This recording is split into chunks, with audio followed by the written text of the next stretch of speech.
Good morning, everybody, and welcome into another episode of Project Joy Live. It's your triple shot of good vibes every Monday, Wednesday, Friday at this 9 a.m. Eastern Time hour. I'm your host, Jessica Dugas, and I'm thrilled to have you with me today.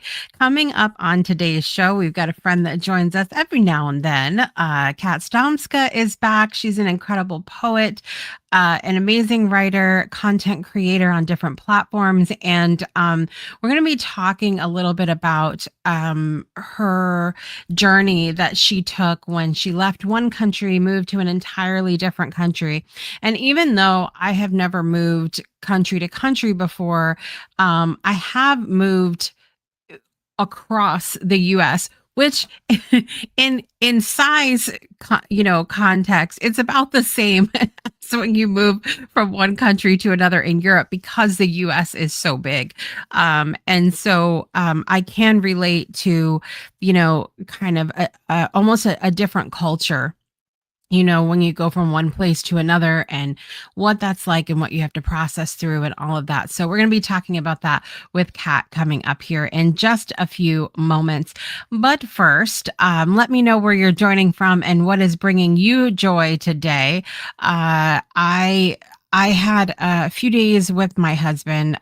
He had a few days off, and so we had a lot going on over the last 4 or 5 days. So Wednesday, we took the kids to Magic at the Beach.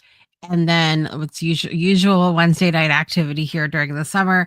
And then Thursday, we went to Esker Point Beach to see my friend Kathy Ellis's band, Don't Tell Lisa. You guys know I just love her, and I love that band. And it was such a gorgeous night. Oh my gosh. A little bit hot when we first got there, because if you're sitting on the beach, there's no like real shade or anything there. So it's kind of coming down a lot. But there was different tents and things there, and of different vendors, not really vendors, but like sponsors and things of the concert series. And the one had some sunscreen, so I was like, thank God. Got a little bit of sunscreen over here. And then also but the music was fantastic. It was beautiful. And I was literally sitting there manifesting my dream life, because what happens is during the Esker Point Summer Soundwaves concerts, people pull up their boats and they put all the boats together and they jump in and they're swimming. And I'm looking and I said, this is my life right here. This is what I want for my life. So we were having a conversation about that. But it was a great show, wonderful evening. Danielle, that's my co-host, was my co-host on Friday. Her and her husband came down, and so they were there, and my daughter's friend was there, and so it was a great time. And then Friday night, we went to Ocean Beach for Love Sexy, which is the Prince tribute. And I have been trying to see them for 3 years. And every time they had been booked into Ocean Beach, they got rained out. And so it's like really disappointing. And then this year, they started a little bit late, and then they ended up having to stop early because there was going to be rain. And so it was a very short time, but what I heard was great. And the lead singer, the one that sort of plays the role of Prince, had come down behind the stage afterwards, and Leah went up and took a picture with him, which was really sweet and wonderful. So that was great. And then Saturday night, my husband and I went to the arena. Somebody had gifted us tickets to Devo and Billy Idol. And let me start with the good. So Billy Idol was incredible. I mean, just he's been around a long time, and so many hits and so many just super high energy. His guitar player, just out of this world, so good, and was really an incredible show, and so was really happy with that. Devo was really interesting for me. So apparently, now a lot of people know the song Whip It, which came out in 1980, correct that whip, and they were got the red hats on or whatever else. Um, I didn't really know a lot about them, to be frank with you. I knew that song, but I didn't, I'm not like a Devo fan. I don't really know a lot of their history, whatever else. The interesting thing about me is being a musician myself, I can really appreciate, good musicianship, good songwriting, good performance. I can really appreciate that. Even if I'm not into the band itself, I can appreciate when there's a lot that goes into it and it's really, done well. I will say that great musicianship, great writing, whatever. And they put on a really entertaining show. Not my favorite band I've ever seen. I will say that. I did not even know they had that many songs because, like I said, that was the only song. I did do this research. Whip It was the only song that ever reached the top 40 here. So that was really the only one that I knew of. I knew they had other songs, but this was the longest opening band I had ever seen. They had to have played 16 songs. Like, it was a lot of music. But there was a lot of imagery. You know how like when big band plays, they have like stuff that comes up on the screen. It's part of the show. There was a lot of imagery that I didn't like. It just wasn't my favorite. And I know because of the way the audience was behaving that they have a lot of like really devoted fans. See what I did there? So so everybody loved them and it was great. And it was a no for me, but like I said, I really can appreciate and value their musicianship, whatever else. But so now I'm down this rabbit hole. I have a website open right now and it's killing me actually not to go finish reading it. So I was reading it before the show about kind of their history and everything else. But the thing it's sort of strange, but the thing that's interesting about them is like the name Devo actually comes from the concept of de-evolution, which it suggests that instead of continuing to evolve, that mankind has begun to regress. And this was a concept, I guess, in the late 1960s. And it was developed as a joke, but apparently by Kent State University art students. It's interesting. But it's not for me. And so I'm like, okay, it was good. Ultimately concerts are always pretty good energy. We were sitting around, I think adding to it for me, we were sitting around some interesting folks. And then typically when we get concert tickets for the arena, I have a lot more control over where we sit. Because of the chronic vertigo and everything that I deal with, I have to make sure that I'm in a space where I can be able to move if I need to. And it's like steady. Well, where these seats were, we had no control over where they were. It was a packed house, by the way. Like, I'm not sure I've ever seen the arena. Maybe one other time have seen it that packed. But we were sitting in the middle of a row, in which we know how much fun that is. Because if you've got to get out to go to the bathroom or get up or whatever, you got to climb over people. Sitting in the middle of the row, and it was over top of the walkway down below, which means that there's less stability. So anytime somebody starts moving, bouncing, whatever, the seats are going like that. Now, I want you to imagine what that must be like for somebody with vertigo. So, there one particular song, when Billy Idol started singing Dancing with Myself, and everybody was dancing with themselves. and it was all rocking. I kind of just sat there and cried. Like it was really hard for me. But this was a big show for my husband. My husband's been a huge Billy Idol fan. And so I was like, suck it up, Jessica, you can do this. And so it was a good night overall, but it was really tough for me. And so, yeah, I'm glad that I saw it. We'll go with that. Really enjoyed Billy Idol. Really enjoyed when Devos did Whip It just because of the nostalgia.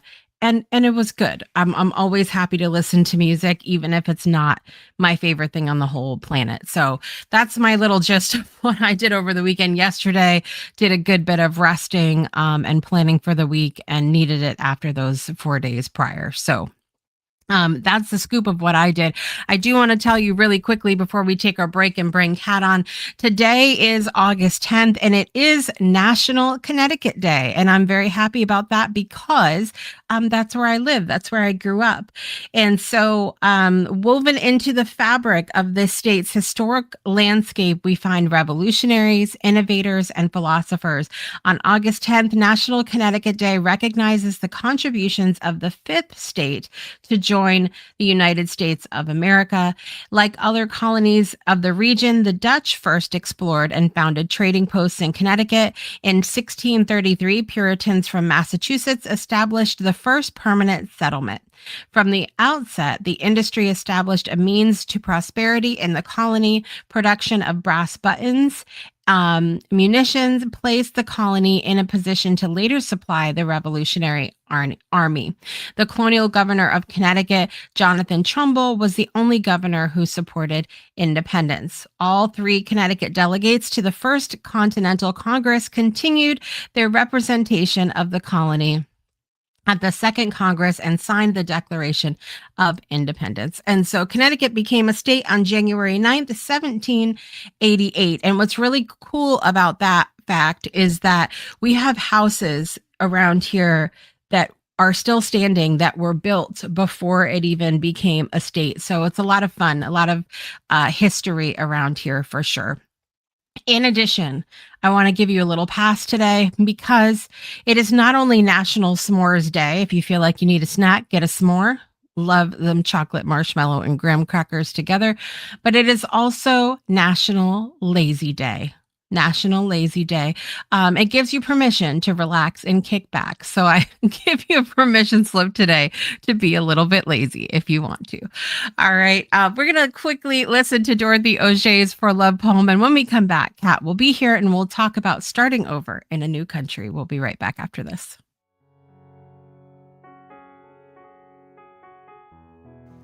I shall stand for love, even with a broken soul, even with a heavy heart. I shall stand for love, for the world is wounded, not just my little piece of land, where I am mostly safe, where I am mostly well, but our world, everywhere, every day. I shall stand for love, because we need more light, not more death, not more power, not more bombs. I shall stand for love, so that our children are safe, so that our friends are sheltered, so that our borders are open. I shall stand for love, even with a broken soul, even with a heavy heart. Welcome back to Project Joy Live, and welcome back to Kat. Good morning, good afternoon. Yeah, good. Very happy here. Sorry, it's breaking up just a little bit, but I'm glad to have you here today. It looks like the connection's a little bit unstable, so hopefully that will clear up a little bit. But I know how much you had been wanting to talk about and kind of the moving and then transition from one country to another. And so we will talk about that in just a moment. But share with me what you've been up to. What's bringing you joy today? Today, I think hearing about the National Lazy Day, I think that is a great way to be, to not feel guilty of not doing that much. So I'll take that. Yes. I'm on my last week of summer break. So it's a bit that, still brings me joy though, knowing that I still have some, I still have a full week really. Yeah. Uh, Nearly for poetry book. So Very nice. I'm Very nice. with for my summer break. So I'm glad I stuck. I've had Yeah. pretty good summer considering it's Scotland. Yeah. Good. So Good. plenty of joy to be had. Well, I know that you did not start out your life in Scotland. So for those people that might be new to your story, tell everybody like where you began, where you were born, and then at what point did you move to where you are now? Many months ago, and then 20 years ago this year in March, I moved to Scotland. I left everything I knew and everyone I knew, and I decided it's time to move. A little bit of a backstory. I spent the year prior, between August and November, I spent living in Estonia with a group of fantastic people. I lived with six other strangers in one house, and we were helping teenagers realize their dreams or make their ideas into reality. We were talking about how to get funding for their ideas, where to look, whether international or within Estonia, and I had fantastic time, and I think I realized, having some people that all like travel the world, like some of them did each school in a different country. I think I realized that Poland really has never been the place I could really call home. So moving was kinda inevitable in some way, but I wasn't sure if I will have enough courage to do it. And then I decided, you know what, it's now or never. And that's you know how I found myself.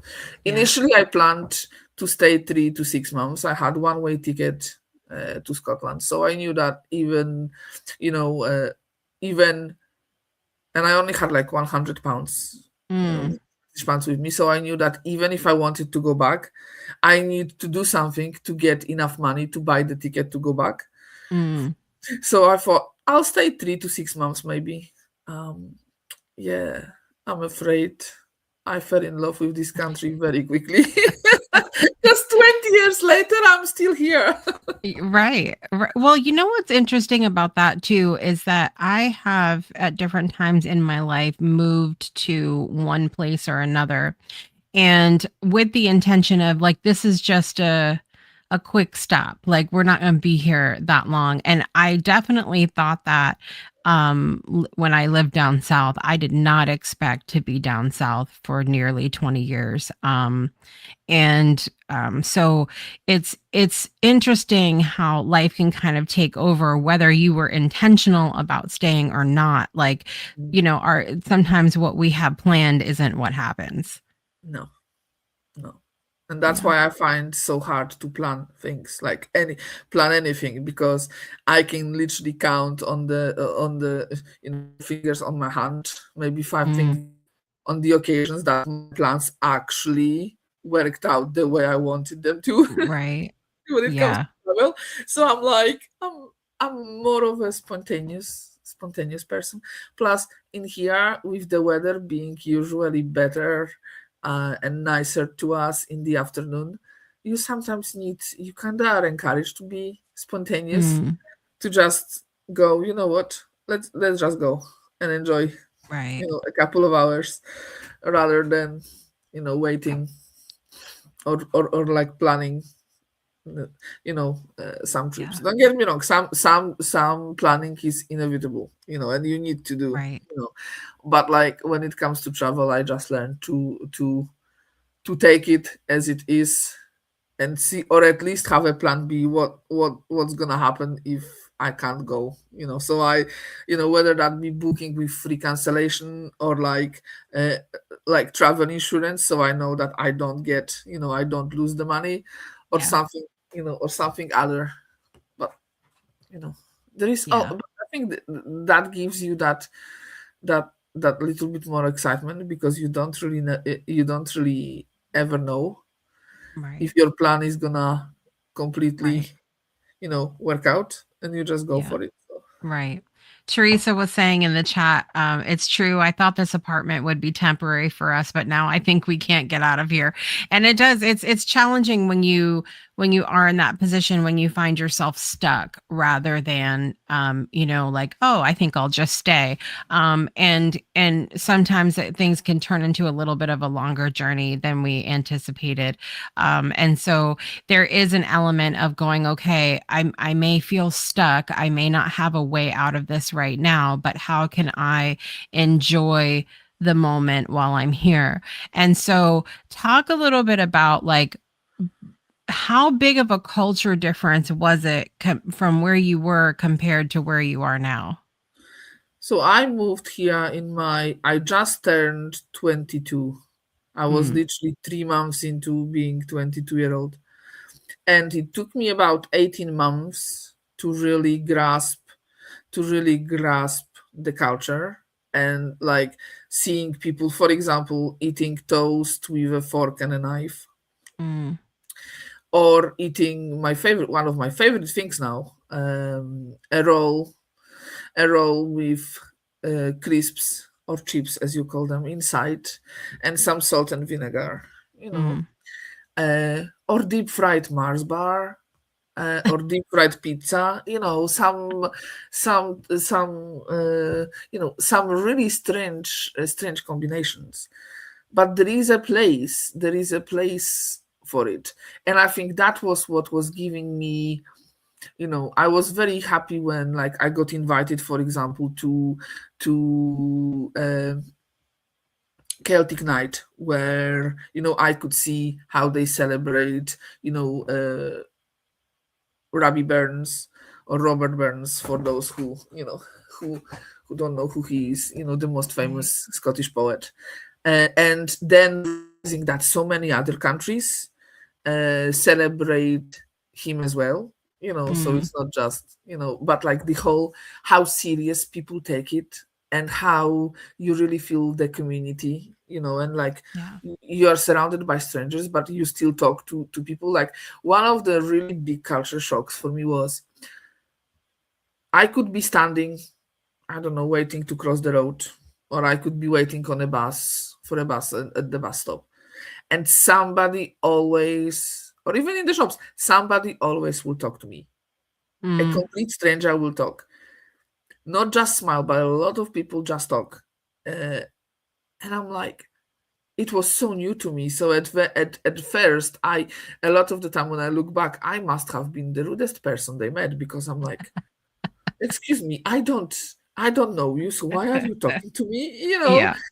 And then I got, the longer I stayed here, I realized that this is just what people did. Or Right. the fact that on a Friday after work, so many people were going to the pub, you know, and stuff. I'm like, why would you go on a Friday to drink, to drink and stuff? And I realized that this is, or like using curse words, like especially in Scotland, like growing up in a family where using certain words was really badly looked Right. upon, and was considered rude, etc. I quickly had to realize that this is not that those words are not bad words. They are Right. just part of language. That Right. they are so much quicker a lot of the time to emphasize what you want to express, because people here talk so fast, that they don't really have a time. And this is why, Mm, at first, when I was talking to someone, a really simple question, it could have been, I don't know, how are you, or like, some really simple conversation, I would translate it quickly into Polish in my head, and then I would think what I wanted to reply, and then I would think how I should grammatically correct it, because that's very important, and then I would reply. Yeah. So I gave them the reply. They moved on, so long in the conversation that I'm now looking back at it, I realize how slow my responses were in a way, and how long it took me to actually, and how much energy I needed to Right. actually be able to do it all, and do it all in my head. So yeah. Right. Is there anything that you feel like that you've held on to from your Polish culture? Like anything that you're like, this hasn't changed, or this is something that I still really value? Yeah, there are some family traditions that I keep to this day. One of them being having water fights on Easter Monday. Mm, That is as old tradition. It started on being done by the boys for single girls. They were basically sprinkling them with water or splashing them with water for good luck, mm, in a romantic area. But it moved on so much that it just started uh, to be a tradition that, in my house there is always a fight. Who wakes up earlier, to take the water gun, and yeah. or I use, like, we use water bombs, and like, or water balloons, etc. So yeah, so that's one of the traditions. Another thing, like, I've always learned that when you go somewhere to visit, you bring a little something. It doesn't have to be a big gift, but you Hmm. either bring something to Right. eat, or you bring something to drink, some sweets, whatever.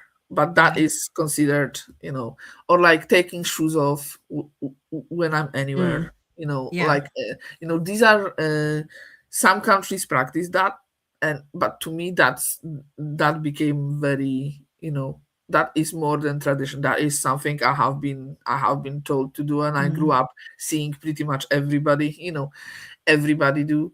And there is Christmas. Like, during Christmas, I still have a lot of Polish dishes. I stick to it, yeah. like, or the empty plate at Christmas table, just Yeah. in case there is a visitor, and it doesn't Hmm. matter whether it's your enemy or not. At Christmas time, you give that Yeah. that empty plate, or like you invite anybody. Could be your Yeah. your biggest enemy. I love that. That's so good.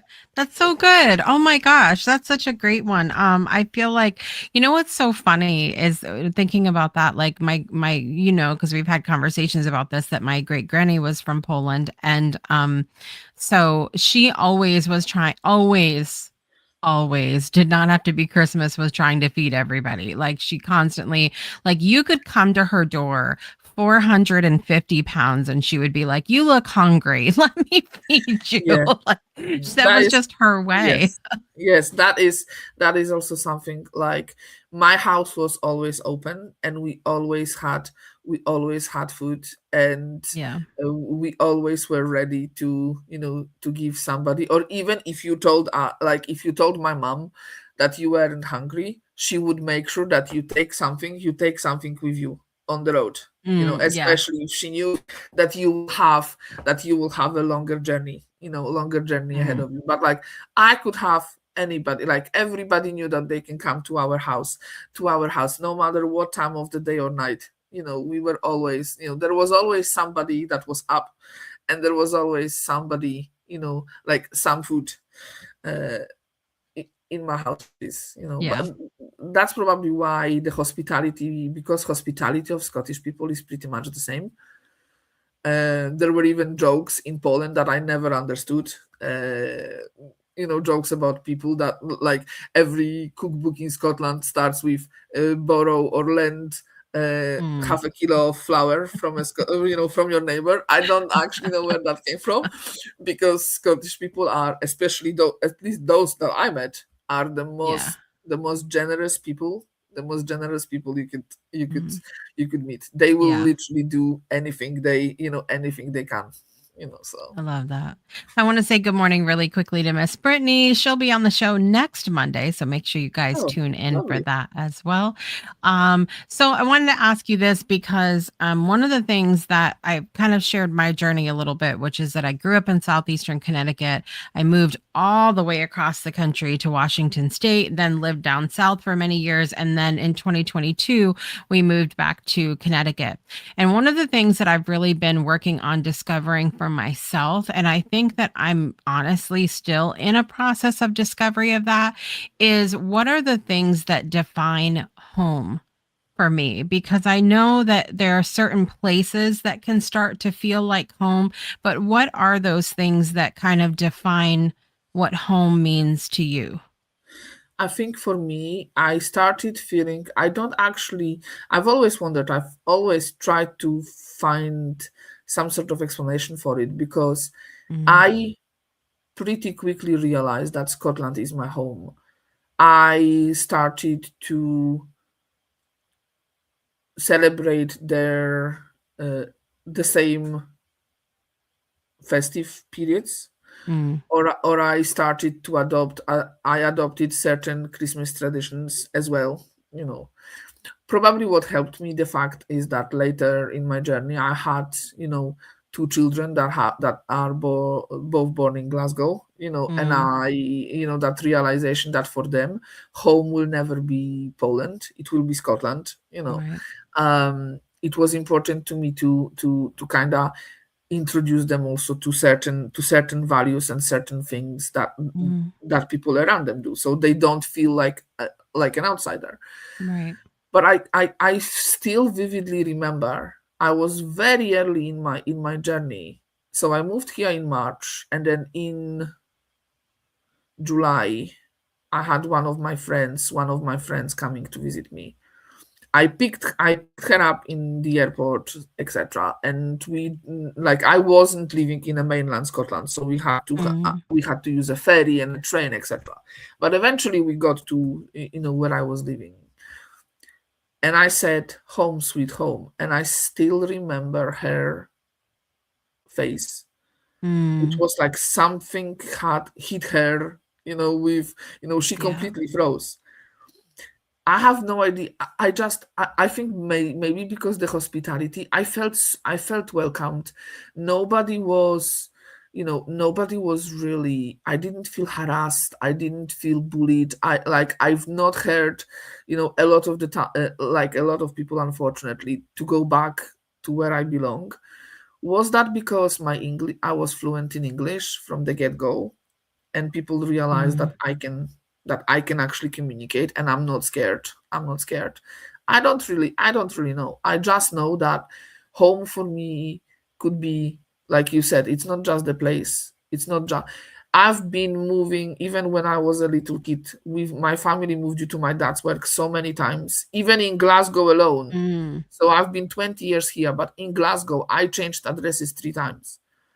In Wow. Scotland alone, I had seven different places that I lived in. Mm, Um, and I think, to me, is the hospitality. The landscape is pretty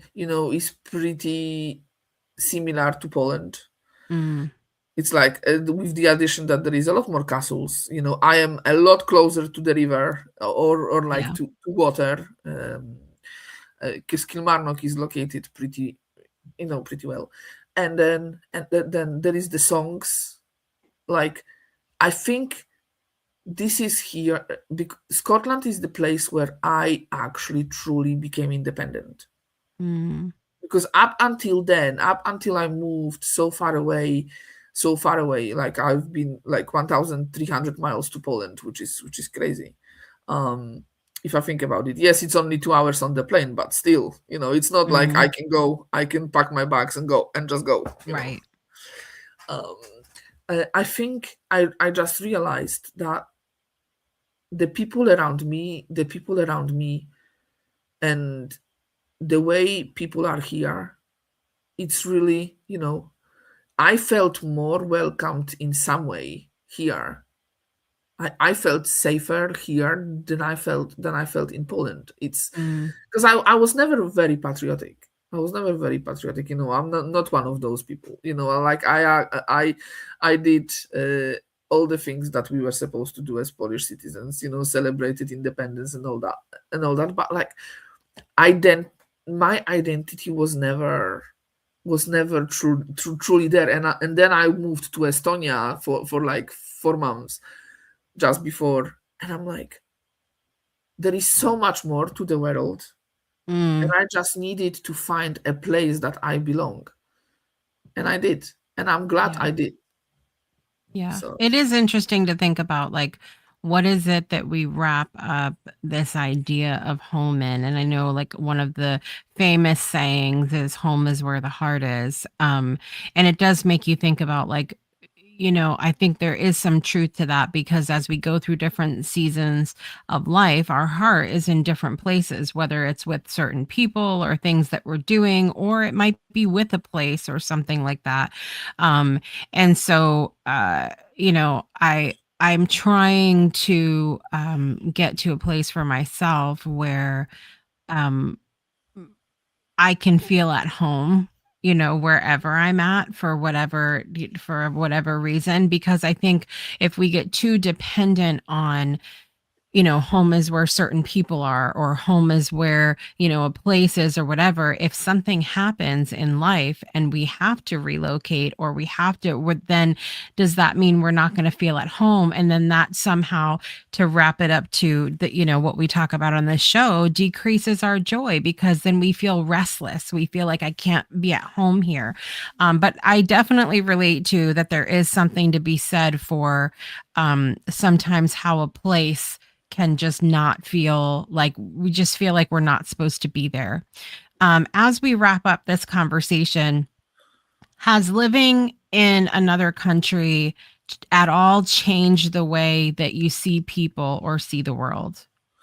yeah, for sure, because I understand how much it takes, how much courage it takes Mm, to move, how risky that is, and right, unfortunately, as we know, it doesn't pay off for everybody. right. Because it's something different to just making the decision to move, but then trying to have enough courage and be open enough to actually live the way locals live. Like, I made a commitment to myself that if I'm gonna stay here, I need to hang out with locals. Mm, The only people I spoke Polish to were really my family. The rest of the people I spoke in English to, but this is because I knew English enough.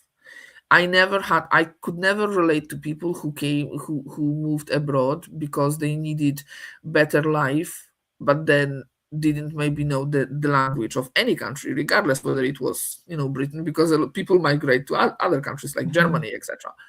yeah, Often I got questions. Why did I not go to Switzerland? Why did I not go to Scandinavia or anywhere where I could speak German instead right, of English?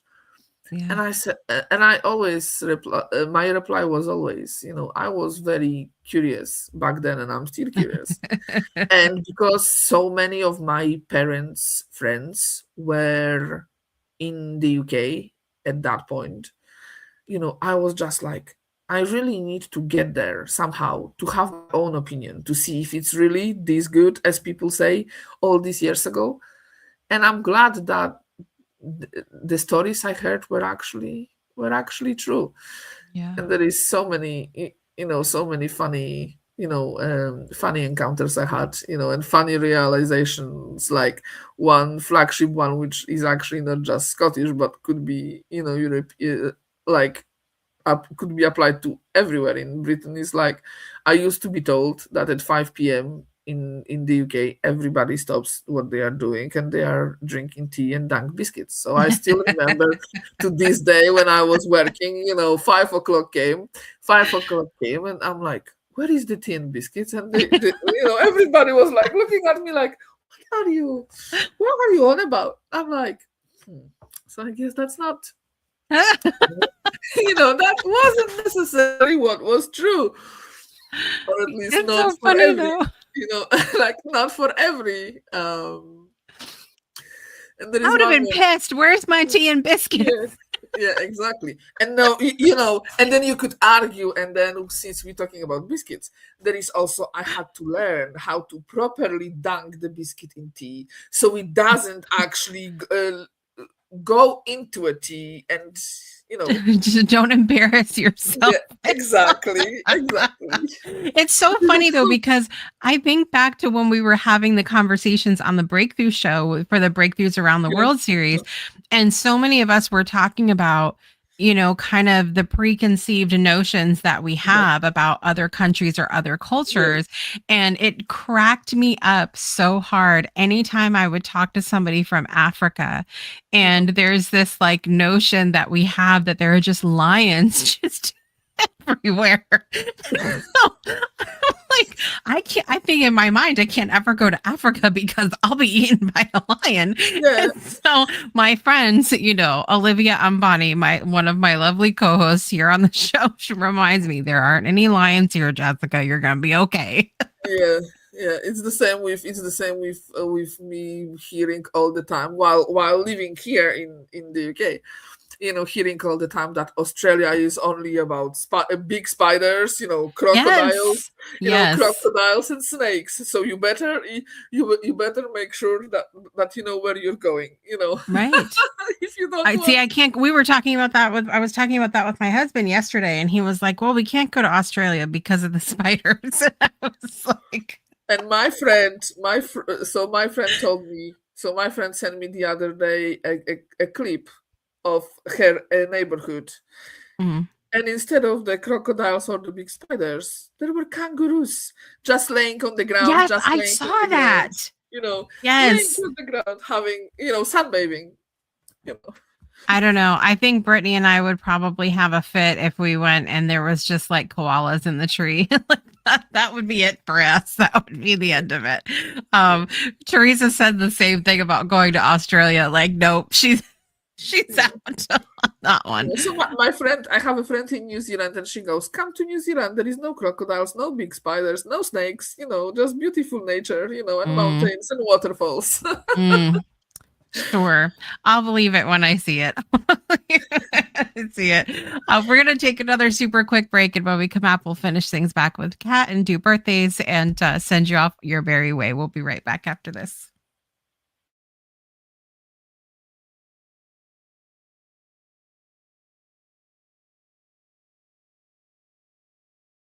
Caldwell Williams, on April 4th, I was 90 years old, grandson of slaves. My parents were first generation free. A long time ago, I embraced the definition of love. Love is the experience of well-being. And a friend is one who mutually shares that experience of well-being with you, which opens up almost infinite creative possibilities. In 2024, I had the incredible honor of a beautiful conversation with 26 adults from around the globe, which began with the following question: what does friendship mean to you? Someone who is there to support you, someone who is willing to go through the ups and downs of life with you. Connection, but also the opportunity for learning and deeper connection. If I don't talk to that person for 2 months, we pick up the phone like we've never stopped talking. To me, that is what a friend is. Friend to me is someone I can share my joys, also the struggles I have. Friend means somebody that you can talk to and that you can trust. So a friend to me is actually someone really, really close, an inner circle person. And I think it's an important discussion to pass on to other generations so they don't get caught being lonely at the end because they haven't thought about friends in different ways. On this Friendsgiving, we're celebrating the anniversary of this incredible film by inviting you to share it with a friend. Join us for the release of our newly remastered edition of The Friendship Paradox. I need your shoulder. I need you, friend. No wise words or reason. I just need someone I can depend on. 'Cause I'm crumbling and slowly falling. Can you catch me?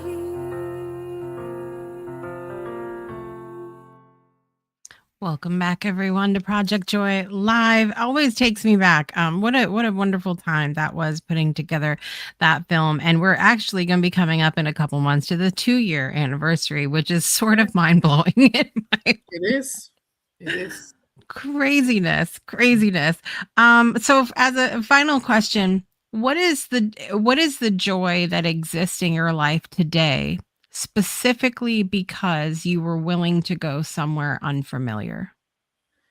I think it's the fact that I learned how to that I will be okay wherever I go.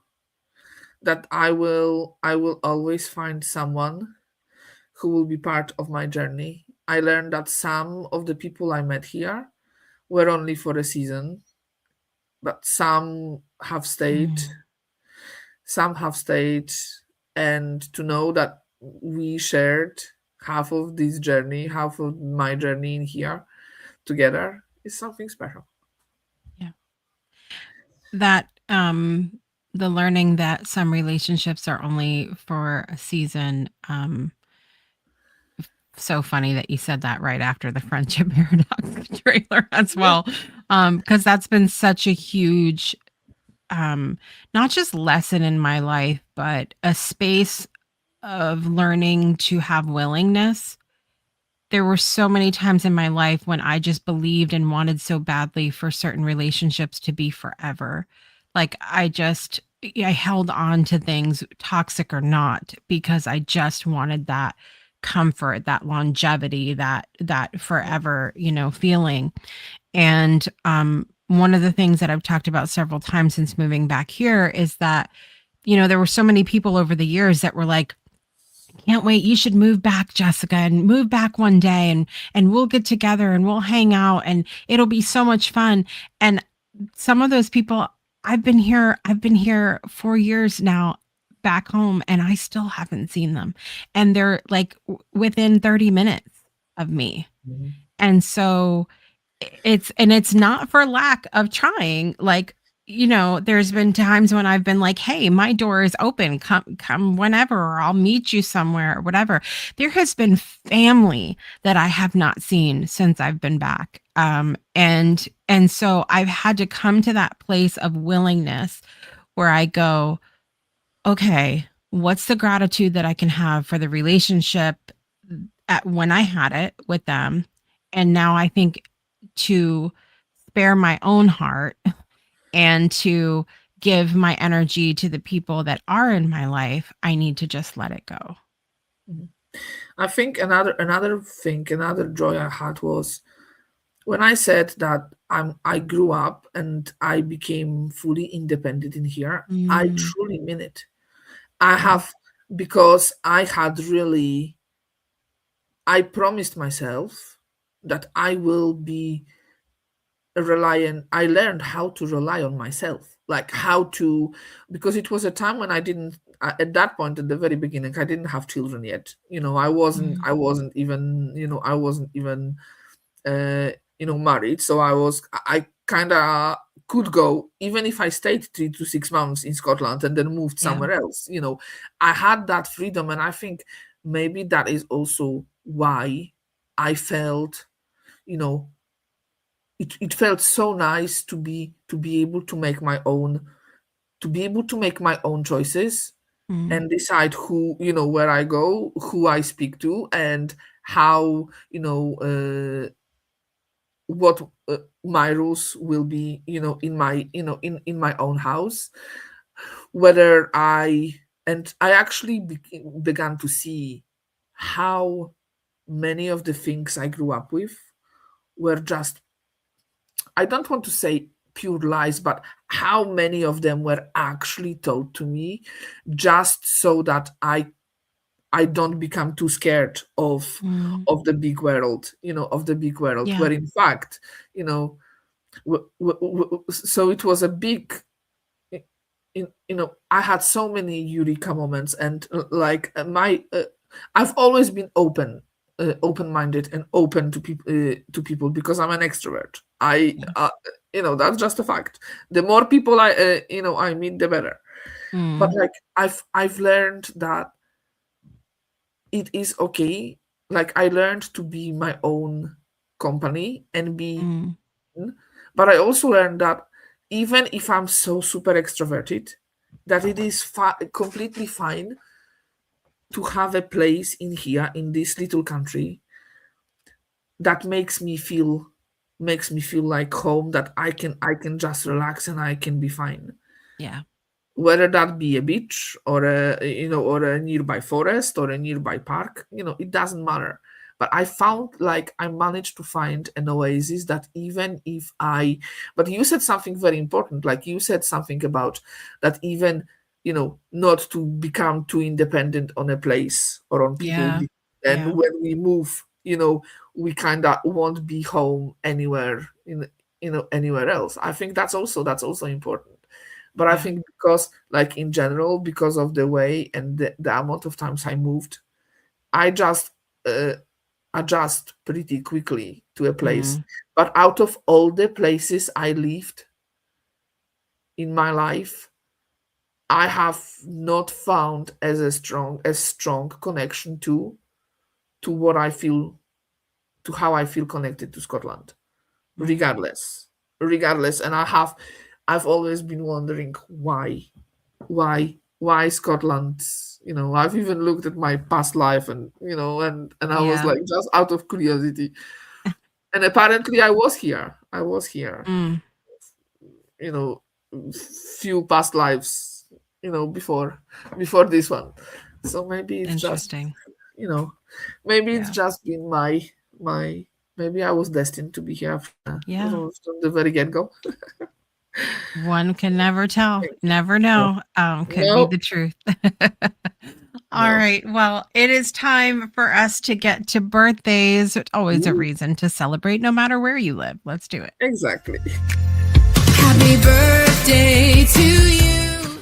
All right, everybody. In the world of celebrity today. Oh, let me actually like just sitting here thinking the birthdays are just going to come to me. I got to go to my notes. Okay. Incredible actor Antonio Banderas, 66 years old today. Oh, Happy wow. birthday. Might remember him from Spy Kids, from The Mask of Zorro. He's been in a Yeah, ton of stuff. Incredible actor. Also, the author of the Hunger Games books, Suzanne Collins, has a birthday today, 64 years yeah, old. that's one of the series of books I haven't read. Really? Yeah. Oh my gosh, Nina is so into the Hunger Games, and she got Jocelyn into it now too. They're down a rabbit hole with that. I've still yet to read. And then President Herbert Hoover, our 31st president of the United States that passed away in 1964, had a birthday today.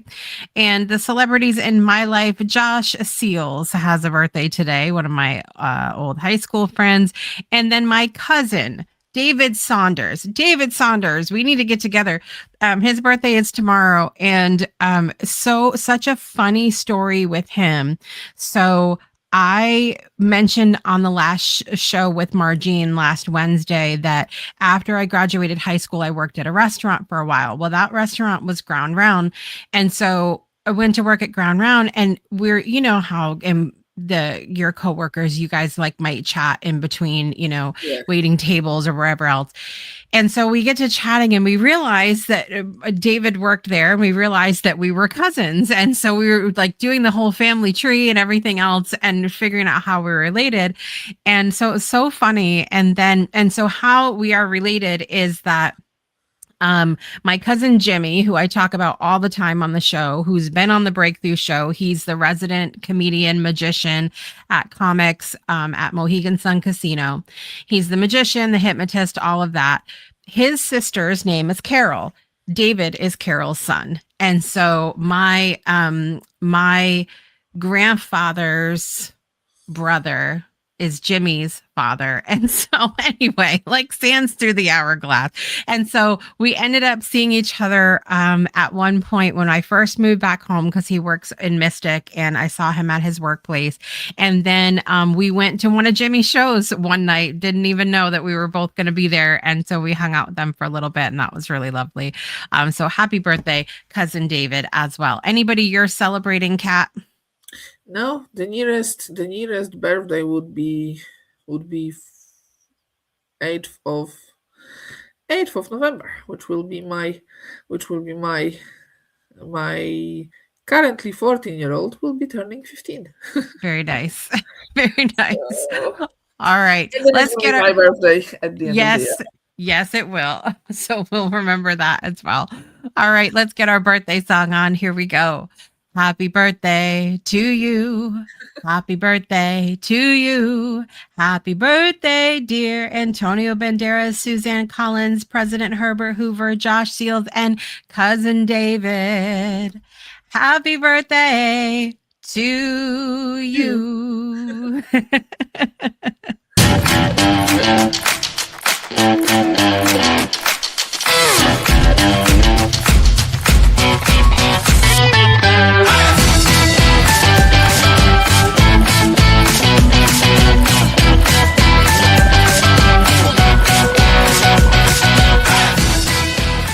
Happy birthday to all those that are celebrating. We hope you have an absolutely amazing day. I'm so glad we got to do this again, Kat. Thank you for being here today. You're welcome. Yeah, I like coming onto the show from time to time. Yeah. We have to get you. I was looking, I'm like, when's the next time you were going to come on? I'm like, we've got to schedule something in. So we'll do that. Coming up and make sure we get in. Maybe we got to get you in before your birthday. So that'll be good. That would be nice. That would be nice. I'm sure we can work something out. Yeah, it'll be good. All right, everybody. Coming up this week on Project Joy Live on Wednesday, Olivia Ambani will be here. We're going to be talking about learning to wait in joy. Not just the handling the waiting, but having more joy, waiting with joy. And then on Friday, I'll be here with you guys for a solo episode. We're going to be talking about acceptance. And so looking forward to that with you guys as well. And like I said, Miss Brittany will be here next Monday. So make sure you guys tune in for that. But either way, we're here every Monday, Wednesday, Friday at 9 a.m. Eastern time hour. I'm your host, Jessica Dugas. This is Kat Stomska, and we want to remind you to make joy a priority in your life today and every day. And we will see you next time. Bye, everybody. See you next time. Bye, everyone.